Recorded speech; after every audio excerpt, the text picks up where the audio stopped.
Christ gives to us, or many benefits, if you will, that we get from our relationship with Christ. Again, last week we talked about the gift of salvation, how it is the gift of God. It's been given to us by God. We find that in John chapter 3, verse 16. For God so loved the world that he gave his only begotten Son, that whosoever believeth in him should not perish but have everlasting life. So God has given to us his only begotten in the person of Jesus Christ. And based upon our relationship with him, we receive the free gift of salvation.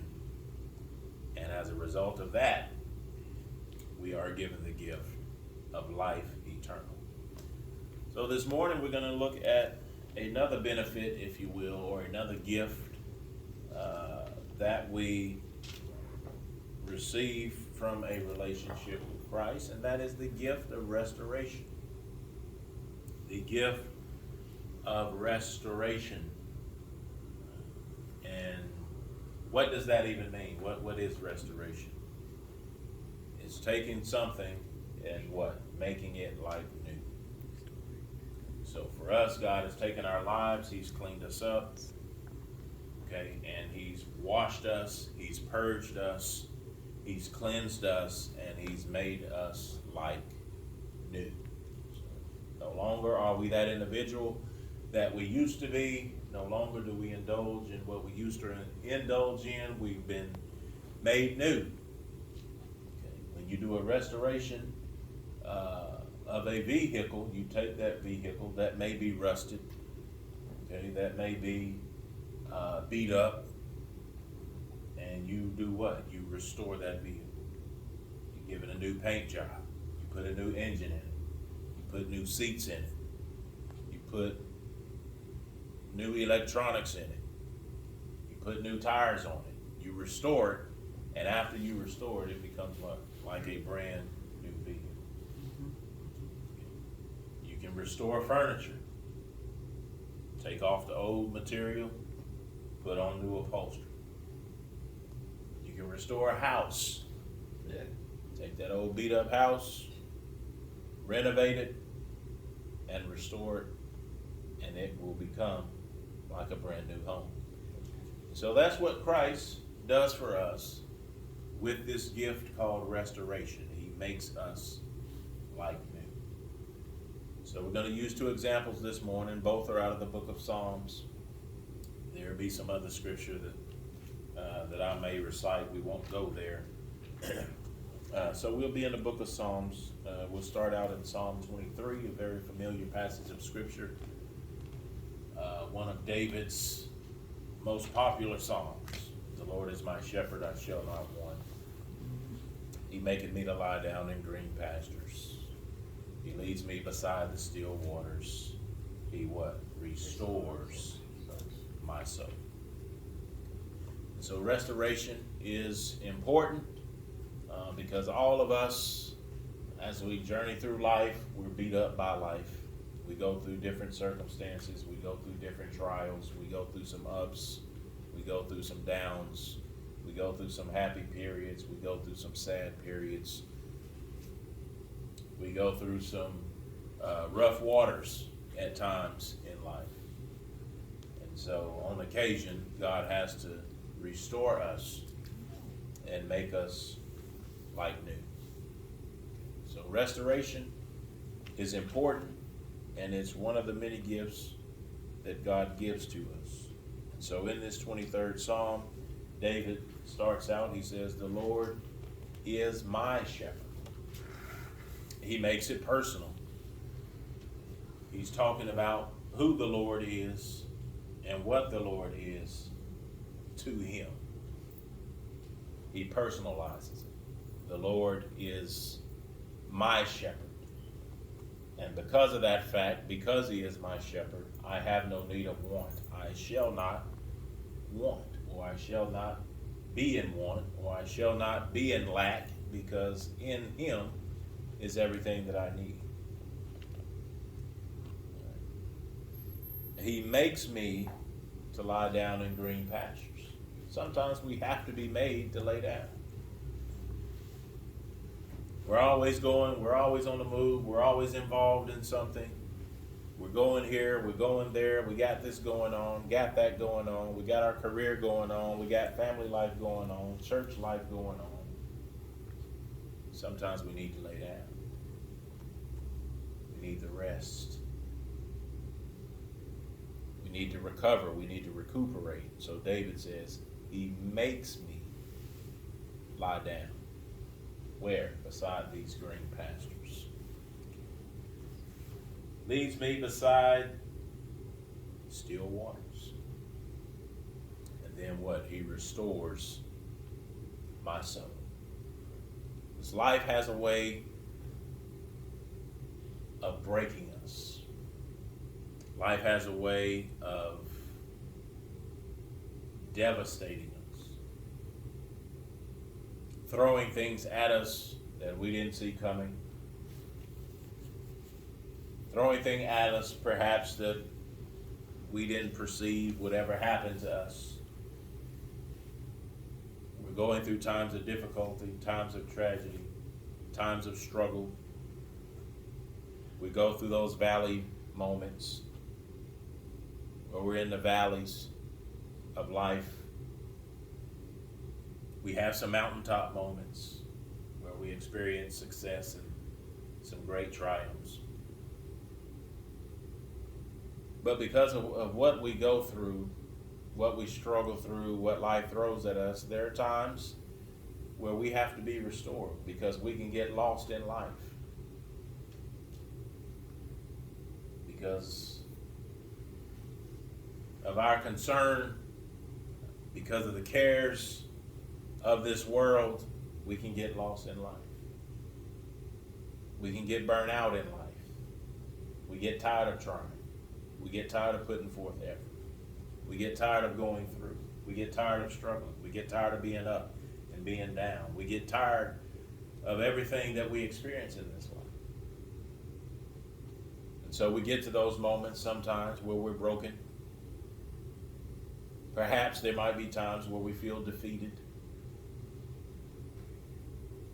and we need to be restored. Might be times where our faith grows weak, where our trust and our confidence in God is not as strong as it should be. And for those reasons, we need what? Restoration. We have to be made new. We have to be restored. And so he said, he restores my soul. Okay, we talked about this some weeks back. Our soul, within our soul exists what? Three things: our mind, our will, and our emotions. So on occasion, our mind, our will, and our emotions have to be restored. Because we live in this world, we see what we see, we experience what we experience. We look at the culture and see what the culture has going on. We look within our own lives and within our own selves, and we see what we have going on. There's influence out there, there's temptation out there, there's the tendency to compromise out there. And so for those reasons, our mind, our will, and our emotions, our soul has to be restored. He restores my soul. My soul has to be restored. Why? Because that's how I love him. When he mentions the two greatest commandments and all those other commandments hanging on those two, one of the two was to do what? To love the Lord thy God with all of thy heart, with all of thy mind, and with all of thy soul. That's why it's important for my soul to be restored, because that's how I love him. With my soul. And so he says, he restores my soul. And he makes my soul like new. My soul might be broken from from some tragedy, from some hurt. My soul may be darkened because I've lost faith. My soul might be in critical condition. It might be hooked up to life support because I'm just barely hanging on. I don't know what I believe anymore. I don't even know if I believe in him anymore. Because there are several individuals that have walked away from the faith.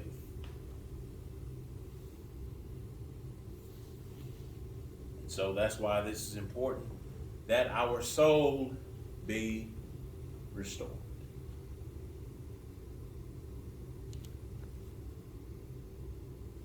And also, if we look at that second Psalm, Psalm 51,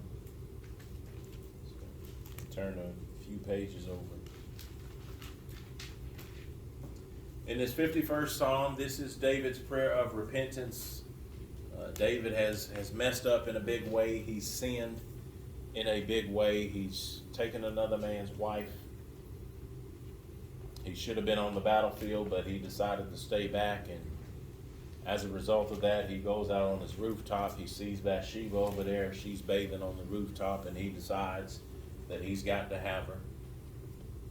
So he sleeps with her and impregnates her, and in order to cover it all up, when her husband Uriah comes home,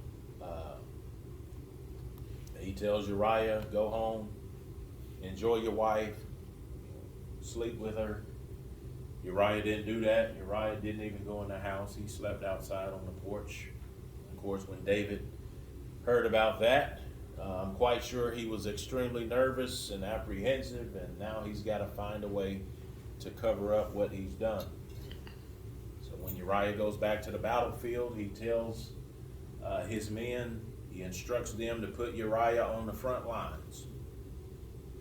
Uriah is put on the front lines, and consequently, he's killed in battle. David thinks he's gotten away with it. David thinks that he's covered it up until it catches up with him much later. And in this 51st Psalm, he finds his way to repentance. And in his prayer of repentance, he says, as he starts out, he says, have mercy upon me, O God, according to thy loving kindness. According unto the multitude of thy tender mercies, blot out my transgressions. Wash me thoroughly from my iniquity. Cleanse me from my sin, for I acknowledge my transgression, and my sin is ever before me. Against thee and thee only have I sinned, and done this evil in thy sight, that thou might be justified when thou speak, and be clear when thou judgest. So in other words, he says, whatever you want to do to me, you have the right to do to me, because I'm the one who is in the wrong. So I can't complain about the punishment, about the consequences, when I was the one who sinned. So whatever you decide to do, you would be just to do so. Verse 5, he says, behold, I was shaped in iniquity, and in sin did my mother conceive me. Behold, thou desirest truth in the inward parts, and in the hidden part thou shalt make me to know wisdom. Verse 7, he says, purge me with hyssop, and I shall be clean. Wash me, and I shall be whiter than snow. Make me to hear joy and gladness, that the bones which thou hast broken may rejoice. Hide thy face from my sins. Blot out all mine iniquities. Create in me a clean heart, O God, and renew within me a right spirit. Cast me not away from thy presence, nor take your Holy Spirit from me. Here we go, verse 12. Restore unto me the joy of thy salvation, and uphold me with thy free spirit. So David recognizes his wrong. He recognizes his sin. He recognizes that he has violated God's law.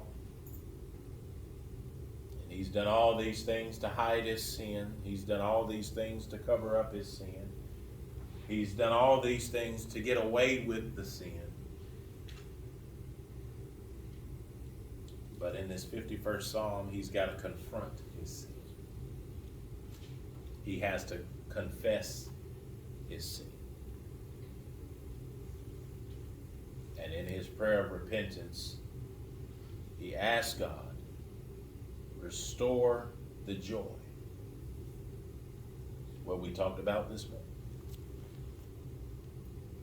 J-O-I, restore unto me the joy of thy salvation. Because when you're going through life, when you're up, when you're down, when you're in, when you're out, when it's tough, when it's hard, when it's rigorous, when it's painful, when you experience calamity and tragedy and destruction and devastation, all of that does what? Rob you of joy. Robs you of that happiness. Robs you of your joy.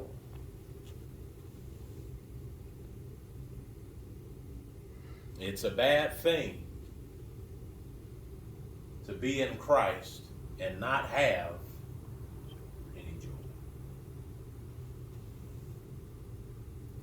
It's a bad thing to go through life and not have any joy. Bad thing to go through tough times and not have any joy. Difficult times and not have any joy. Painful times and not have any joy. Because the joy is what you need to get through the tough times, to get through the difficult times, to get through the tragedy, to get through the hurt, the pain, the brokenness. Joy is what gets me through. Knowing that whatever I'm dealing with, whatever I'm going through, it's only temporary. It's not going to be this way always. This is not going to last. This is not going to be forever. So I have to have that joy.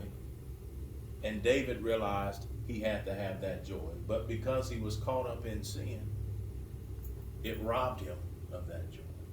Because that's what sin does. It robs us of everything that God wants us to have. And David knew that the only way to get it back was for God to restore it. Restore unto me the joy of thy salvation. In other words, take me back to the place where I first knew you. There's a song that they used to sing in church when I was growing up. And that song said, take me back to the place where I first received you. Take me back to that place, because back then that I had joy. I was excited. I was happy. I was joyous. I was elated. I was enthusiastic. I was on fire. Take me back to that place where I first knew you, where I first come into relationship with you. He says, restore unto me the joy of thy salvation, and uphold me with thy free spirit. Another scripture, the book of Galatians, chapter 6, verse 1, says, if a brother be overtaken in a fault, ye who which are spiritual, restore such a one in the spirit of meekness, considering yourself, lest you also be tempted. And so here again, as we talk about the gift of restoration, we see how God restores us. He makes us whole. He makes us new. He brings us back from the depths of defeat, from the depths of destruction. And we see it again in this particular text. If someone is overtaken in a fault, ye who which are spiritual, that's the key word, restore such a one in the spirit of meekness. Ye who which are spiritual. Everybody's not spiritual. Because some people are not going to restore you. Some people are going to condemn you. Some people are going to guilt you. Some people are going to shame you. Some people are going to talk about you. They're going to text. Did you hear what he did? Did you hear what she did? They're going to get on the phone. They're going to make phone calls. They're going to get on social media and talk about it. They're going to show up at work and talk about it. So not everybody is going to restore. That's what we're supposed to do for each other. But it's hard for us to do that because of the nature of humanity. Because we don't want to let people off the hook. You hurt me, I'm not going to let you forget that you hurt me. You offended me, I'm not going to let you forget that you offended me. So I'm going to run the guilt trip on you. I'm going to hold you under condemnation. I'm going to shame you. But the Bible says that we who are spiritual, we're supposed to do what? Restore that individual. And do it in the spirit of meekness and humility, considering our own selves, because we're just as susceptible to fall into sin as you are.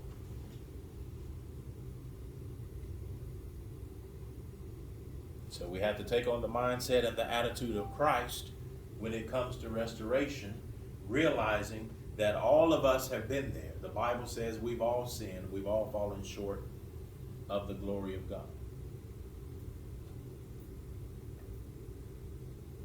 There's not a single individual in this room right now who's lived a spotless life. There's no one in here who's perfect.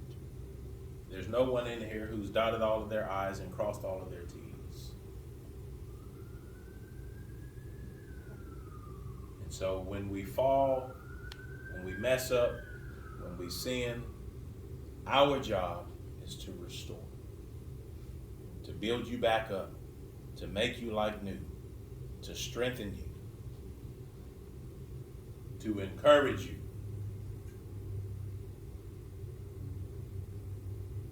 and to help you get back to right standing with God. And that's why I love the way Paul put it. Someone is overtaken in the fault, ye who which are spiritual. Restore that individual and do it in the spirit of meekness. Do it considering your own self. Do it looking at your own life, realizing that you yourself are not perfect. Do it because that's what God did for you through the gift of his son, Jesus, who restores you every time you mess up. That's what forgiveness is. All forgiveness is restoration. So when we go to God, when we pray to him, when we ask for forgiveness, when we repent, what does he do? He restores us. He makes us like new. It becomes as if we never messed up. It becomes as if we never sinned. Just like David said in that 51st Psalm, he blots out our transgressions. He covers up our sin. And then he restores us and makes us like new and sets us back in our rightful place. That is the gift of restoration, and perhaps a gift that you and I should be given to others. And that is all.